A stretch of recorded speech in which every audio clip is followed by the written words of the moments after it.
வணக்கம் மந்திரிக்கு நமஸ்காரம். இது தக்ஷி சவலதிகாரம். இலங்கையில புதிய 2000 ரூபாய் தாள் நேற்றைய தினம் வெளியிடப்பட்டிருக்கு. இது சென்ட்ரல் பேங்கோட 75வது ஆண்டு விழாவை முன்னிட்டு தான் வெளியிட்டிருக்காங்க.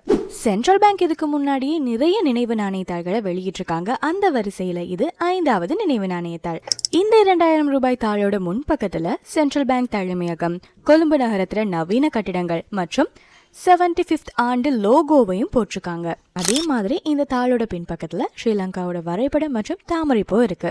இந்த நாணயத்தாள பார்வை இல்லாதவங்க கூட ஈஸியா உணரக்கூடிய மாதிரியான சிறப்பு எழுத்துருக்களாலையும் வண்ணங்கள்னாலையும் உருவாக்கியிருக்காங்க. டோட்டலா 50 மில்லியன் நாணயம் நேற்றைய தினம் வங்கி மூலமா வெளியிடப்பட்டிருக்கு. இதுல முக்கியமான விஷயம் என்னன்னா, இலங்கை மத்திய வங்கியோட நிலைத்தன்மை வழமை காக்கும் அப்படிங்கிற ஒரு டாபிக்கு கீழே தான் இந்த தாளை வெளியிட்டிருக்காங்க.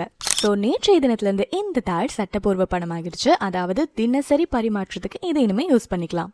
இந்த நியூஸ் உங்களுக்கு பிடிச்சிருந்தா லைக் பண்ணுங்க, ஷேர் பண்ணுங்க, மறக்காம சப்ஸ்கிரைப் பண்ணுங்க.